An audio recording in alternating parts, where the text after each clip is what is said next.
Like I literally buy like full strips of like 50 of them. And I have 3. I have 3. Who steals them? Where do they go? Please explain to me. I do not know.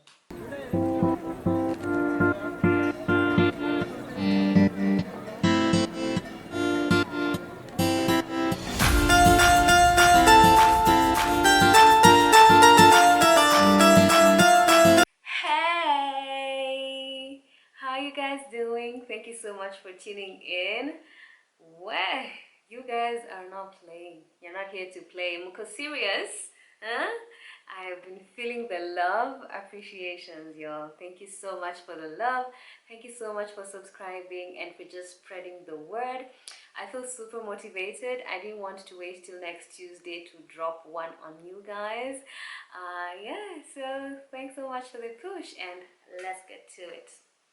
Let's talk about 10 things I wish I knew early on when I was struggling to get my hair healthy again. You know, I had years and years and years of heat damage all through high school, and so I had a lot to learn and a lot to do to undo that damage. So I'm going to give you guys 10 tips of things that I've learned in the course of time that you can implement, and hopefully your journey will be a bit shorter than mine. Because yo, when I describe how my hair was like after high school, I don't know, the best description is do you know how when your hair is heat damaged and you wash your hair, it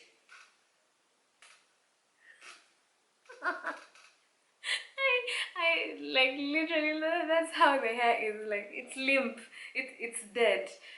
And here someone described it well. Martha said it's like paka imenyeshewa, like a cat that's been rained on, so your hair would be like just clumps, like just all over. You get what I'm saying? Just limp, dead. Yeah, so that's where my hair was, like that's where I started. And basically I've always loved hair, even before like getting the healthy hair and just, you know, getting the length and the volume. So I really was never considering cutting my hair. Was never a consideration. I never even thought about it. Was not gonna happen. I was not shaving my hair, so I really had to undo that damage, and it took years, y'all. It took years. So guys, tip number 1: moisturize your hair. Water is your friend. Water is your friend. I'm not kidding. Like when your hair is dry and brittle, it breaks easily. Water and moisturized hair, you know, when your hair is hydrated, it's strong, and so you will get to retain the length that you have. Because I think the biggest problem we have is it's not that our hair doesn't grow, it actually grows, but the amount of shedding you have either equals the amount of growth you're having or is more, so you never see any progress. So one of the things you need to change is just moisturize your hair daily. So what I do is I have this spray bottle. It usually has water and some oils. Right now I have some black castor oil. I'll just show you guys. So I have here my hair basket thingy. So it has like stuff I use for my hair, almost everything, but not everything. So I have black castor oil. I would have coconut oil straight from the kitchen, olive oil, you know. And a while back, before I learned all these things, I would use this, how do I describe, these oils that are not natural. And I found out that all they did was just lay on your hair and just prevent moisture from getting into your strands. And so I switched into more healthy oils for your hair. So coconut oil, olive oil, castor oil, avocado oil, carrot oil. They're all healthy for your body and for your hair. And something I ended up doing was I began saying that if I can't eat it, I'm not going to put it in my hair. Yeah, so moisturize your hair. If you have this mixture, spritz your hair, spray your hair every morning. You'll wake up with like matted hair, like flathead. So all you need to do to revive that hair is actually just spray it with water and it comes back to life. Yeah. So moisturize your hair. Do it as much as you can.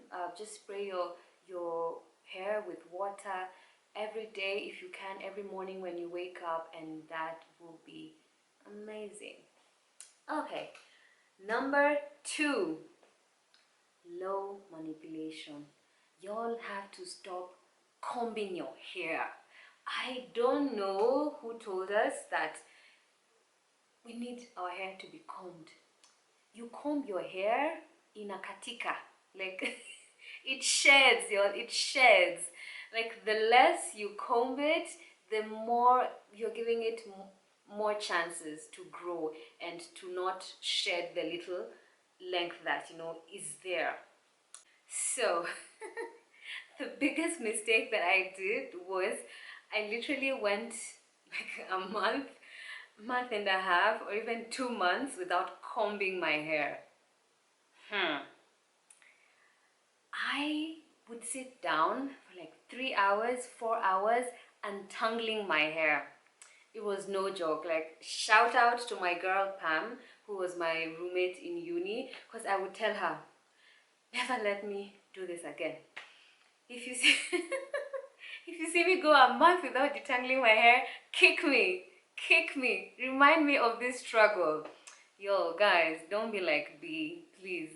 Do not comb your hair, but comb your hair, like detangle your hair, because if your hair is too matted and too tangled, then it's hell, because then you get frustrated and then you just pull on the tangles and your hair will break. So to make things easier for yourself, learn something called finger detangling, and that's an easy way to detangle without a comb. And so if you're doing it with your fingers, you're going to just try and pull the tangles. Just you'll be gentle on your hair. For example, I don't have any tangles, but okay, maybe I do. But what I would do is you just pull the hairs apart, check for any resistance, and just try and pull it out gently, or just check at the ends how you can just detangle the ends.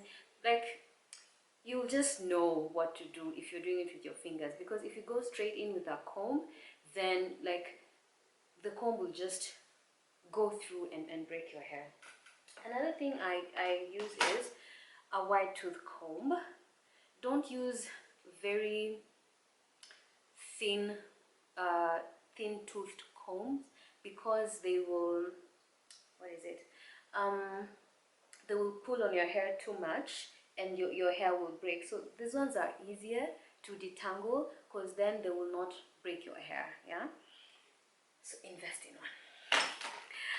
Another one is protective styling.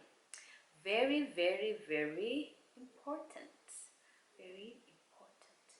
Very important.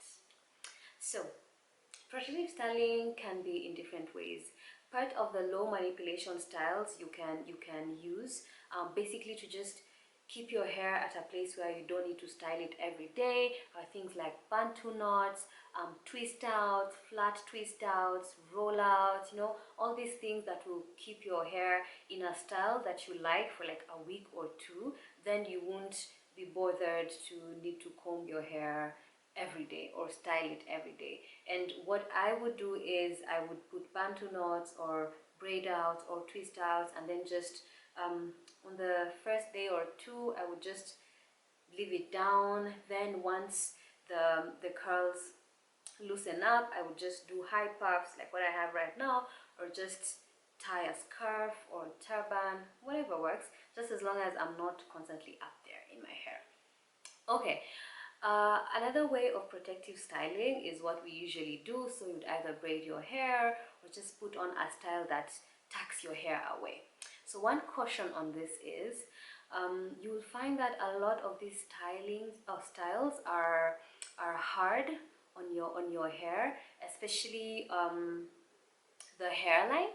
So if they pull too hard on your hairline, the hair will come off from the root and then you'll have a receding hairline. So if you put a protective style that that makes your head hurt, you can't even sleep, then that's really not good for your hair, because what it will do with time, it will pull off your hair from the root and then you lose your hair.